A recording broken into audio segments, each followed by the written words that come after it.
Welcome aboard the PAR train. I am Evan and we help frustrated golfers enjoy the ride again. And this video is gonna do just that, okay? In this video, we're gonna learn how to finally hold the golf club in the right way. I've been playing this game for 18 years and my mind was literally blown that I've had the grip wrong this entire time. So whether you're a new golfer or you've been playing for 18 years like me, this video, this lesson, this is my first lesson of 2024, was the greatest description of how to hold the golf club the right way that I've ever heard. You guys are in for an absolute treat. So hop aboard the channel now and subscribe, and let's get you enjoying the ride in 2024. Now when I feel like my body isn't there and my arms are taking over everything, I'm having this big left and a big right. And it's making me confused of like, wait, did I even have the right grip? You know? So let's go. So let's line in again. Stand tall, let your arms hang at your sides and totally relax your arms as they would naturally hang. Okay. Do you feel that your thumb hangs fractionally closer to your body than your pinky does at hang? Yeah. You wouldn't take a breath and relax and feel like your arm is here. Right. If you totally relaxed, your arm hangs there. That is natural arm hanging. So if that's where you naturally are, and I just held your arm right out in front of you, and you opened your hand up in the air, your arm is naturally not at a straight vertical thumb. Your forearm and your whole relationship with your arm is fractionally this way. This is human anatomy design, not you doing anything crazy. So let's figure out where natural arm hang is. This little doohickey hinge guy is pretty much at 12 o'clock. Your thumb technically is at 1 o'clock. You follow me? And all I want you to do to start with is just close your last three fingers. And notice where I'm putting this. So that's 1, 2, give me a third. And then squeeze the back pad as you squeeze. Give me a good squeeze. There you go. Now, what is doing the controlling? Get the third finger in there. I'll feel the third. There you go. Nothing, nothing, nothing. Back pad squeeze. Go ahead and give it a little squeeze, like you've got some. Okay, you feel that? Keep that squeeze. Don't let go. Loosen up your arm a little bit. Keep the squeeze here. Loosen your arm. Relax your arm. Squeeze. So you've got control of my hand in the back pad in the last three. With a loose arm. Like if I was going to pound a door with the back of my, if I was going to smash with this. I want you secure here, secure. And free. Free. Follow and me? what you probably saw is totally locked out everywhere. Yes, I couldn't move your arm. This is back to this is for the Evan specific. Which I thought at first was good because I'm connected. You're not. I'm going to make myself not look crooked. Walking. It's right. So we've got to, again, if you feel like, oh my God, I got some more freedom here, and that freedom is a little scary, like out of control, the absence of being controlling, not out of control the bike that wrecks or some skier who's going a million miles an hour, but out of control meaning not controlling, we've got to free you up. Right. You're wait. And is this technically in the palm? No. That wear pattern? Yes, that's more up in the palm. Okay. This is old gloves. This was my old grip. So I want you to go there. Close the three. Okay. There you go. You feel that? So just to show the camera, this is where my wear pattern was before I changed my grip. And I just wanted to confirm because I don't even know. I assume that's the palm, but I want something more here. So if we do this, and again, so relax just a little bit. Don't close, don't close, don't close, don't close. Just close the back pad the last 3 feet. So no thumb, no trigger finger, no thumb. Relax that. You feel like you got it back to there? Okay, now just let the weight of the club hang for a second. So I'm going to let go. But if you relax a little bit, you'll feel the club pressuring up into the butt pad and down on the third finger, like a counterbalance. And by virtue of getting you into this natural arm hanging position, if I asked you to just stay there and you just felt the weight of the counterbalance, this should be infinitely easy and natural for you to feel. Okay? If I got you stronger, quote unquote, this is slightly strong, but let's call it neutral. Let's call it zeroed, if we will. Slightly over natural arm, we are zeroing you out. If I took and got you stronger, you would be more over here. Okay. Now let the club just balance and hang on your fingers from there and tell me, does it do the same thing or do you feel a whole bunch of stuff? If I got you back to zeroed where it felt pretty balanced and I weakened the whole thing and now asked you to balance it, what happens to the whole natural weight of the club there? You feel how it torques out differently. Yeah. But if I can start you at a place where you're here, natural arm hanging, and I can go back pad last 3 fingers without this and without this, and you can feel that sucker just hanging there with security here. Free it up. Yeah. Don't let go. Don't let go. Yeah. So I've got free. We've got athlete. We've got second baseman turning the ball. We've got some flow, but I can't take that away from you. You can now swing this club. Remember the walking analogy I did? Let's go linear here. Yeah. The natural momentum of the club can swing into a hinge because you're holding it here and you're not using this as much. This all becomes softer. Got it. If you squeeze the crap out of it here, you'll feel a little bit more of the squeeze here. So you're a little bit more in control with the back 3. But by virtue of that, Evan, you've now freed this up to hinge. I've always struggled with hinge. I basically have no hinge, and I don't know how to hinge. Do you feel what that is doing there? Yeah. So here would be my multiple choice question for you. Unless it's too quick. Still multiple. Yeah. I'm not sure. Okay. Are you making it hinge? Or are you swinging and allowing the weight at the end of the stick to hinge? Is it hinging or are you hinging it? It's hinging. Okay. When I walk, am I bending my knees and my ankles when I walk, or are my knees bending when I walk? Your knees are bending when you walk. It's happening. Yeah. It's allowed to happen. Yeah. You're not doing it. Yeah. It's doing it. It's doing, but it's not doing. It's allowing. Yeah. I'm asking you to feel a squeeze without tension, a security, a ability to feel a hanging, a therefore, because I didn't get you here and I didn't get you here, the ability to feel that the natural motion of the club can swing freely into a hinge. And now all we would do from this position is stick your butt backward, unlock your knees to comfort, use your chest as your initial engine. So what I want you to do is just relax, just rock your chest back and forth. And do you feel how the arms are swinging with the chest? Yeah. As you turn your chest, I'm asking you to allow this to be something that happens at the end of the swing. Okay. Right? Yeah. And if you unwound and we unswung or reswung or reverse swung or whatever you want to call it, and you allowed it to recycle back over to here, this would just softly fold over here. You would turn and finish. Yep. Your weight would feel like it's on the outside of your ankle. Yep. You would feel as you finish like you pivoted up onto your back toe. Yep. But you aren't there because you got there.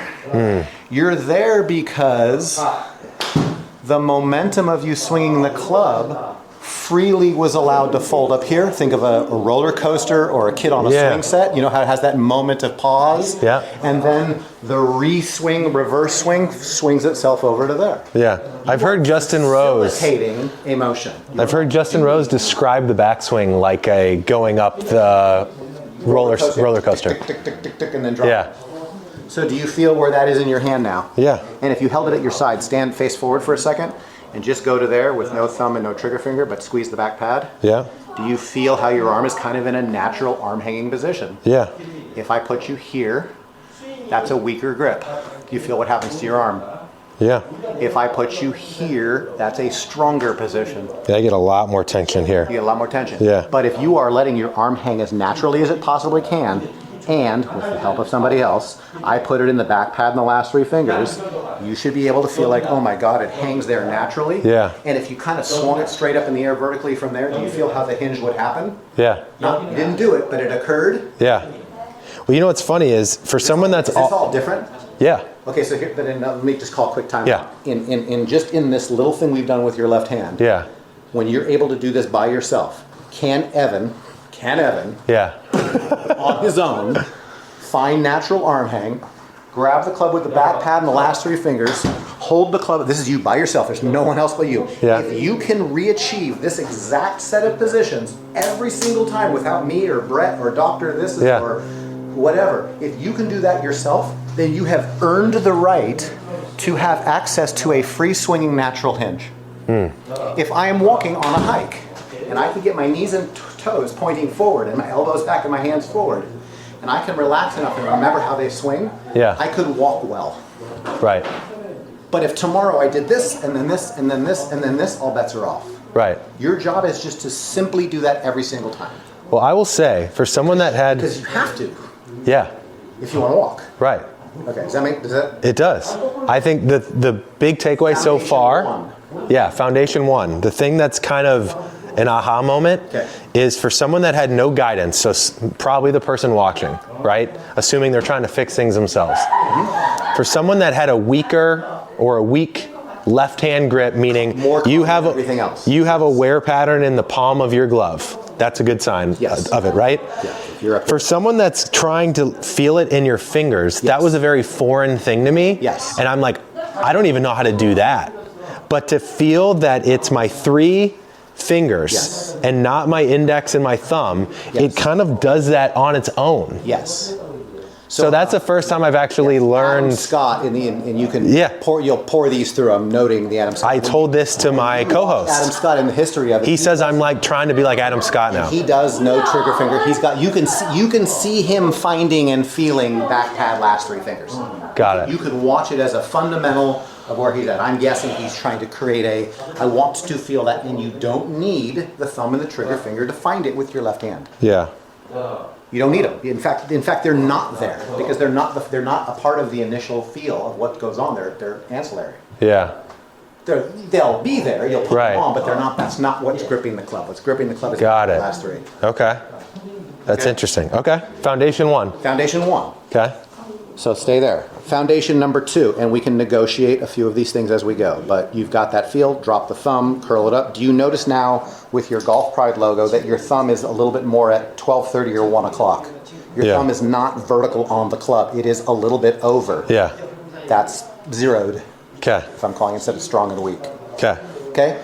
Your right hand, like a puzzle piece. If I kind of crimp that, and you've got your lifeline right in the middle of your thumb, so this pad. You see those big pads? You got some. I get that from my mom. Did you? From mom? Yeah, we make fun of how big my pads are. They're like humongous pads. But keep going. Wonderful pads. Thank you. Okay, so let's just start hands straight like a handshake. So when I've got the little kids, this is the junior camp thing, and we're like in summer campville. Your options are, and I will give you the options. If you want to come up with a third, I will use it as summer, respecting the Evan Singer version. Yeah. You can either go with handshake versus high 5, low 5 handshake. Okay. Or hot dog bun, hot dog.